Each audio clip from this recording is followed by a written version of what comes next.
Chapitre 5. Bouboule en vedette. C'est le téléphone qui réveille Guylaine vers midi le lendemain. « Guylaine, viens-tu au cinéma avec nous ce soir? » demande Lynn. À moitié endormie, Guylaine prend quelques instants pour se retremper dans la réalité. « Ah oui, hier soir, ou plutôt ce matin, à 6 heures, elle est revenue de chez Micheline. Les deux amies ont fait le ménage toute la nuit. Elles ont ramassé les bouteilles de bière et de cola, passé l'aspirateur, lavé le plancher, nettoyé la salle de bain et la jolie moquette du salon. Quelle corvée! Et lorsque le soleil s'est levé, les deux filles ont dû nettoyer la cour de ses bouteilles, de ses papiers et de ses mégots. Elles ont même tenté de réparer la pelouse déchirée par une moto partie un peu vite. Enfin, lorsque la maison a paru presque normale, Guylaine est revenue chez elle se coucher. Jamais elle n'est restée à un party aussi tard pour si peu de plaisir. « Guylaine, tu te sens bien, là? » demande Lynn à nouveau. « Oui, excuse-moi, mais je viens de me lever et je suis pas mal endormie.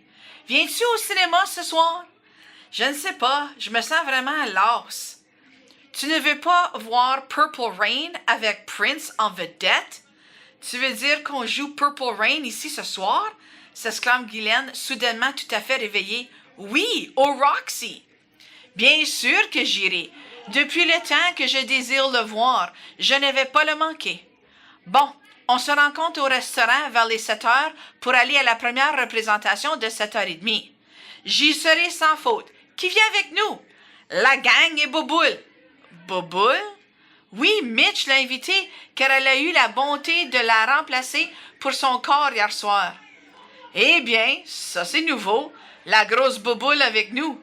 Elle n'est pas bien populaire, mais c'est une excellente fille au fond. À ce soir, ça fait 3 fois que maman m'appelle pour dîner. Salut! Au revoir. Guylaine est déjà toute réveillée et pleine d'enthousiasme à l'idée de voir un film de son idole. Dès 7 heures, les amis s'attroupent au resto vite. Selon la coutume, on partira ensuite tous ensemble pour aller à pied jusqu'au Roxy, soit 20 minutes de marche. Presque tous sont là. Guylaine, Mitch, Christian, Johnny, Tilou, Diane, Sylvie, Lynn et Woods, qui se tient loin des milkshakes ce soir.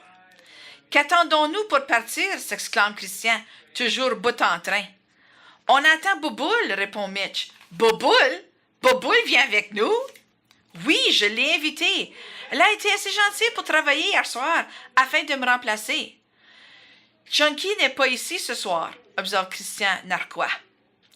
À la grimace de Mitch, personne ne répond et on croit bon de ne pas en dire davantage.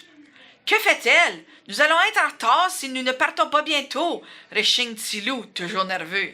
« Si elle n'est pas ici dans 5 minutes, nous partirons sans elle. » Soudain, on entend par le micro du service au volant un rire bien familier. Nous arrivons et en grand seigneur. Le rire cacophonique de Chink résonne de nouveau. On jurerait une défectuosité du micro pour transmettre un son aussi désagréable. « Qui êtes-nous? » demande Estelle, la proposée. « Moi, Laurette, accompagnée d'Alcide, » crie Bouboule. « Excusez mon retard, mais j'ai l'auto de papa. Vous pouvez monter. » À ces mots, l'auto s'avance devant la large vitrine du restaurant. Une clameur d'admiration s'échappe du groupe devant l'immense Cadillac noir que conduit Chink, solennel comme un pape. Tous sortent en trombe observer de plus près. « Où as-tu volé ça? » fait Christian. « C'est l'auto de mon père. Montez si vous ne voulez pas être en retard. » Guylaine compte puis fait remarquer. « Nous sommes 9 en plus de vous deux. »« Ça ne fait rien. Entrez, » invite Bouboule. 2 autres s'entassent à l'avant aux côtés de Bouboule et du chauffeur Chink. 6 s'entassent à l'arrière, serrés comme des sardines. Woods regarde et fait un signe désespéré. « Pas de place pour moi. » Chink a un éclair de génie. D'un geste, il presse un bouton et le coffre arrière s'ouvre. Entre dans le coffre, il est très grand. Tiens la porte presque fermée. Je ne veux pas me faire arrêter par la police. Tous rigolent et parlent à tue-tête, tandis que la Cadillac démarre. Chink, tout heureux d'être en vedette, conduit avec un sérieux qu'on ne lui connaît pas. Pour sa part, Bouboule se délecte en silence de faire partie du groupe pour la première fois. Après à peine 2 pâtés de maison, on entend une sirène. Un malaise envahit le groupe. « Mais je n'ai pas fait de vitesse, remarque Chink tout alarmé. » Déjà, la Cadillac s'immobilise sur le côté de la route et un agent de police s'avance vers le chauffeur. Poliment, Chink dit « Bonsoir, monsieur le gendarme. Quelle belle soirée, n'est-ce pas? » Sèchement, le policier répond « Votre coffre arrière n'est pas bien fermé. »« Ah, je ne savais pas, » reprend Chink. Il sort de façon aussi calme que possible, bien que ses jambes soient molles comme de la laine. Arrivé à l'arrière de la voiture, il presse d'un coup sec sur le coffre qui se referme avec un déclic. « Merci, monsieur l'agent, qui n'a rien vu, » dit Chink d'une politesse affectée. « Combien êtes-vous sur la banquette avant? »« 4, monsieur l'agent. La loi n'en permet que 3. »« Je ne savais pas, » ajoute Chink avec franchise cette fois. Sans autre discussion, Chink commande. « Tilou, t'es le plus petit, va t'asseoir à l'arrière. » Sans rechigner, il s'exécute à l'instant même. Sylvie s'assoit sur les genoux de Johnny et Louis se retrouve assez d'espace pour entrer et refermer la large portière. L'agent de police sort son carnet à contravention et demande de voir le permis de conduire de Chink. À ce moment, Bouboule intervient. « Bonsoir, monsieur l'agent Lortie. Comment allez-vous ce soir? » L'agent se penche pour voir qui l'interpelle par son nom. Lorsqu'il reconnaît Lorette, son attitude cavalière tombe et il réplique fort civilement. « Bonsoir, mademoiselle. N'est-ce pas la Cadillac de votre père, monsieur le juge de la rivière? »« Oui, papa me l'a prêté ce soir pour aller au cinéma avec mes amis, surtout que je les invite chez moi après le film. »« Eh bien, allez-y, beaucoup de plaisir à tous. Salut ton père pour moi. Je n'y manquerai pas. » À ces mots, le policier referme son calepin et retourne à son auto-patrouille. Chink démarre. « Oh là là! » fait le groupe en admiration devant l'autorité de Bouboule. Après ces émotions fortes, tous se mettent à parler en même temps.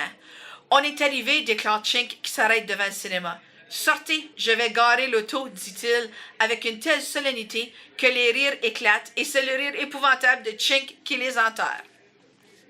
Ils entrent au cinéma, les bras remplis de friandises et de cola, au moment où le film commence.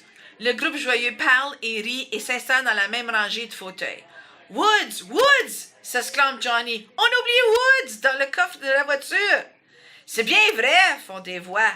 « Je vais le chercher, » dit Chink, responsable de l'auto. Tous rient et commentent cet oubli. L'entrée de Woods au cinéma quelques instants plus tard est saluée de nouveau, rire, à l'exception de la victime. « Espèce de crétin! » se contente-t-il de leur lancer. Le gros Dubois s'écrase dans son fauteuil, les 2 pieds sur le dossier de velours rouge du fauteuil devant lui. Bientôt, la lumière d'une lampe de poche l'éclaire et l'ouvreuse lui demande de descendre ses pieds. Chink, amusé par ce geste, fait résonner son rire caverneux au grand déplaisir des adultes présents. Mitch et Guylaine, derrière des adultes, décident de changer de place puisque leur petite taille les empêche de voir. On se lève pour laisser passer. Guylaine heurte du pied une boîte de popcorn qui vole, répandue son contenu.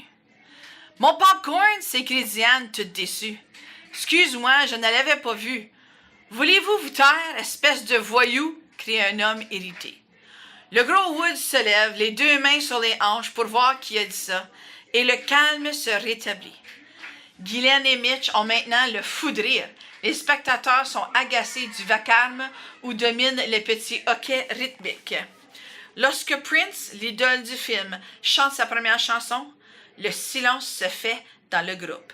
Quelqu'un entre et vient s'asseoir auprès de Guylaine, qui n'importe pas attention tellement qu'elle est envoûtée par le charme. Lorsqu'elle sent une main lui toucher le cou, elle laisse s'échapper un petit cri de surprise. « Ah! Bonsoir, Joël! Je ne savais pas que tu venais. » Marcel travaille. Quand j'ai su que vous étiez au cinéma, j'ai bien pensé que vous viendriez voir Purple Rain. Au moment où le film en arrive à une section plus romantique, Joël, d'un geste inaperçu des autres, emprisonne la main de Guylaine dans la sienne. Elle s'apprête à la retirer, puis se ravise. Survient alors un épisode drôle dans le film et Chink prend la vedette avec son rire unique. Il s'emporte avec une telle cadence, avec une telle puissance, que les spectateurs se mettent à rire à leur tour. Tellement absorbé dans son plaisir, Chink ne s'aperçoit même pas qu'on rit de lui et, emporté par le rire communicatif, s'esclave avec encore plus d'ardeur. Le film tire à sa fin.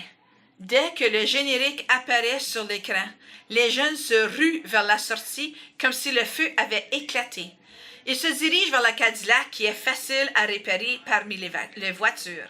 « Fini le coffre pour moi », se hâte de faire remarquer Woods. « Quelqu'un d'autre peut s'asseoir là-dedans. »« Je peux en prendre quelques-uns dans mon auto », invite Joël. Son regard a déjà fait comprendre à Guylaine qu'elle est la première invitée.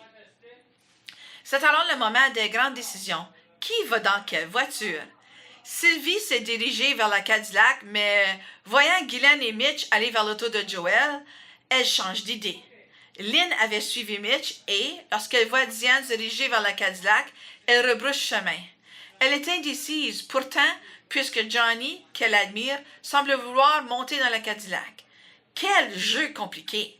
Après 5 minutes de pourparlers, Chink se fâche et crie à tue-tête. « Moi, je pars!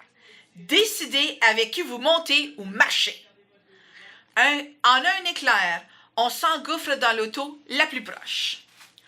On entend le tintamarre de l'auto, ou plutôt le char d'assaut, de Joël et le rire presque identique de Chink. Soudain, la Cadillac s'arrête. Bouboule en sort et court vers l'autre voiture pour annoncer « Vous êtes tous invités chez moi au 311 rue River Park. » Quelle veine! Être invité chez Monsieur le juge Larivière! Sans hésitation, on s'achemine vers la section cossue de la ville. Même si les maisons sont princières, une fois dans l'allée du domicile Larivière, tous s'exclament d'admiration en apercevant le château. 6 immenses colonnes de style corinthien aux chapiteaux ornés de feuilles d'acanthe impressionnent les invités de Bouboule. « On se croirait à Rome, » remarque Woods, estomaqué, lui qui vit dans un taudis. « Mon père a toujours été fasciné par la culture grecque. Après son voyage là-bas, il a fait bâtir cette maison. »« Tu veux dire ce château? » corrige Sylvie. « Entrez, entrez! Maman et papa seront contents de vous connaître. Je leur parle souvent de vous. » Laurette n'aime pas jouer à la vedette, mais se sent tout de même valorisée de présenter ses amis à ses parents. Après avoir visité la maison, sous les instances du groupe, la bande joyeuse s'installe dehors sur le spacieux patio qui entoure la piscine, parmi les plantes rares, sous la garde d'une douzaine de statues en marbre véritable. Personne ne manque de commenter le jet puissant de l'urne que porte sous son bras une déesse à l'extrémité de la piscine. Après un tour de jardin pour contempler cette architecture raffinée, on s'installe dans les fauteuils de peluche dorée. Voilà que la bonne sort en poussant un chariot d'osier rempli de douzaines de verres décorés à l'hawaïenne. Un second chariot apporte des hors-d'œuvre de fruits de mer. C'est presque trop beau pour les manger. Mais la tentation fait céder Woods qui, le premier, surcharge son assiette de ces petites merveilles. L'admiration est à son comble lorsque, de la bouche de chaque statue, s'échappe en stéréo la musique thème du film Purple Rain. « Hey! Toi, tu as de la classe! » lance Guylaine à Laurette, qui rougit de satisfaction.